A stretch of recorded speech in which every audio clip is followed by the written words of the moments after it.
I love, love Mesa. I love her so much that I had to get her skin, and I have been playing her consistently for the last month or so. Even though I have not completely maxed her out, but I think I'm almost there. I need one more week on the net results to max her out. So I want to be showcasing my Mesa here. She's on, well, spoilers alert, Nourish build if you have the Helmin segment, and you can get Nourish from Grendel. I'm not gonna talk too much about that, but basically that just enables her to do even more damage and proc like Pyral. And it's very good for energy sustain on her. That just allows me to move away Arcane Energize for Arcane Avenger, which just adds flat 45% critical chance along with multi-augmented for more ability strength. So I'm using Precision Intensify here because we are gonna be focusing the damage on her Peacemakers, which gives a flat 90% ability strength. Everything else here is explanatory. Rolling guard for the steel path. Basically, it's for defense. You can get to you can remove those annoying status effects. If you just roll, it does take a while to get used to, but it's very, very good. Equilibrium, again, should be self-explanatory. Depending on how you want to play Mesa, you can take Mesa's Walls, which is an augment, or you can also slot in here something else. It's totally up to you, but I like having that because there are times in the game where you have to roll around, you're shooting, you have to clear the room, but you also have to shoot. So it's kind of like in a position like that, you can actually proc rolling guard while you're using your Peacemaker, and that just gives you invulnerability. That just saves you so many times in a pinch. I can't stress that enough. It's very, very good in situations like those. So combat discipline is mostly there to proc Arcane Avenger, but if you don't want to use Arcane Avenger, you can basically swap in Pistol Amp or anything really, whatever you want. The main thing to focus on is duration because we want our skills to be up as long as possible. I mean, that's how I generally play because if I have around 1 minute duration in Nourish, around 70 seconds in here, and 1 minute in Shatter Shield. So I don't have to worry about collecting energy or anything really for one whole minute. And that just basically frees my mind to just keep on committing mass genocide in game, by the way, in game consistently. So that's why you need the duration, but you can also skip some of the duration for some efficiency. That's totally up to you. But I don't really like constantly pressing her ability so anyway, you can basically use anything you want because it doesn't really matter what you're using. But I do like using the glaive because it just clears room really well. Epitaph if you want to prime enemies, and if you guys want the build, that's the build, the arcane. Well, it's just there as a stat stick for my glaive, but feel free to use whatever. I just mainly use Epitaph as a primer. Penmore, very, very good weapon. I highly suggest anyone to get the Incarnon form because this thing shreds anything in the game, including Duvir. It doesn't really matter, just shreds. And if you do have primary merciless, dude, slap that shit in there. Just extra damage, also gives you a bit of reload speed, and you will save yourself a slot.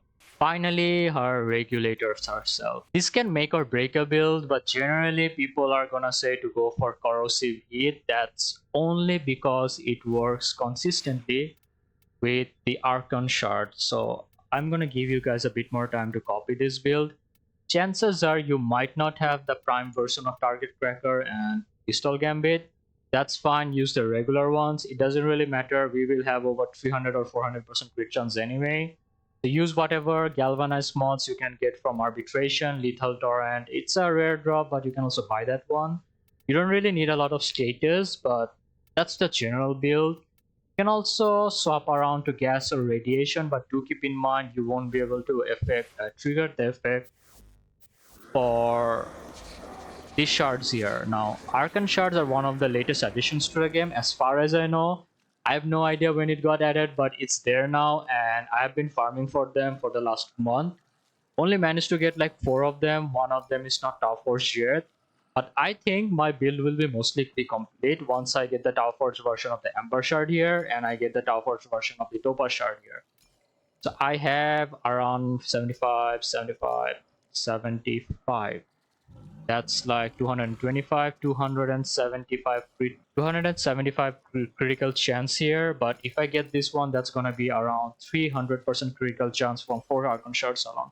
Now, most people go around 5 Topaz Archon Shards, but I feel like Mesa is a bit slow. She kind of benefits from the parkour. I actually had 2 Ember Shards here and she was zooming.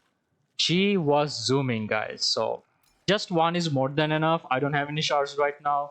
So once I do get the Ember version, that should be around 25% parkour velocity, which is more than enough. And you don't need anything else. Okay, so about the companion, there's 2 mods that's gonna make or break your build, but it still really doesn't matter that much. If you're only min-maxing, I would say try to get them. One of them is Reinforced Bond, which is extremely good, especially because you get like 60% fire rate increase, and for Mesa, you can just go ham. And the only requirement for using this mod is a max redirection mod, which is gonna get your shields up to 1200. And that's the only requirement for using this mod. And I believe you can get this mod from Solaris United. You do need like rank 3 and 30,000 standings. And the last one, it's not really that necessary if you're still running like Nourish Mesa, but I do like having a bit of energy in some cases where my energy is being drained. So Duplex Bond is gonna help in that regard because it's gonna get some kills by itself anyway, and you're gonna get some energy orbs. So these 2 mods definitely very useful. Cindy's Construct very useful, especially with Equilibrium. Manifold Bond, again, it's totally up to you if you want to get it. But the Duplex Bond and the Reinforced Bond, these 2 matter more. Try to get the order of the mods of Cordon, Assault Mode, Vacuum in specifically that order, because you're gonna have your companion group mobs more often if you do have it in this order. Otherwise, it's gonna be very, very less. So we're gonna be doing Steel Path mission here just for demonstration because this is one of the highest levels in the game. But Mesa can generally scale pretty well as well. And you don't really need to worry about damage. So I do like popping an energy booster at the start of the game just to get my abilities rolling. Now do keep in mind, I will start blasting right away, but I do recommend not to use your Nourish early because this stat here, Topaz Archon Shard, only works if you kill enemies by hit stance. So my viral status ran out, and now I will only use my Shatter Shield and keep blasting enemies.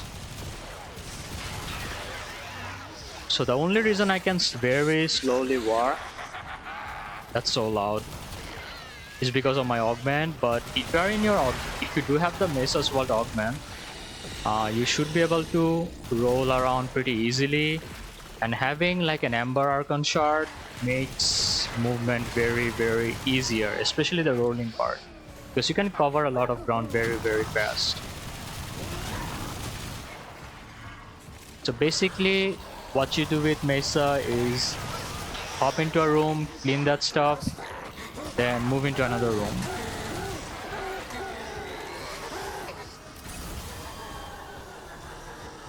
I have 186% additional crit chance right now. I need like 100 more to max that stat.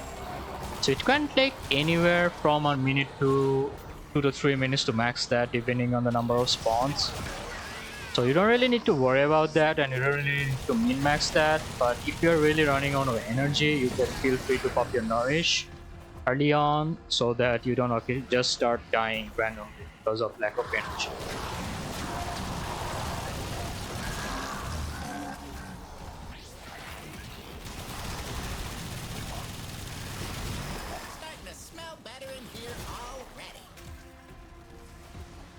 So right now, my critical chance is maxed at 274, and I am only doing orange crits. Now, if I had one more Topaz Archon Shard, I would probably be doing red crits. I'm not sure, but It's fine, it's fine, it's fine. I'm okay with orange grids. I would rather have more mobility on my Warframe rather than having more damage. Because mobility is the only one factor that keeps you alive on high level missions. If you're not agile enough, chances are, yeah, something like that can happen. Enemy will start blasting you guys. That was more fun than checking Mr. Tagfer for fleas. And to be clear, I really enjoyed doing that. So anyway, that was my Mesa in action, and I just wanted to show you guys how good she is at clearing rooms, and I absolutely love her active playstyle. She's incredibly fun, guys. If you ever want to build like a Mesa, I highly recommend you to try it, although she does need a bit of investment, but trust me guys, she's worth it. Thank you guys for watching. I will see you guys again in the next video. Bye bye.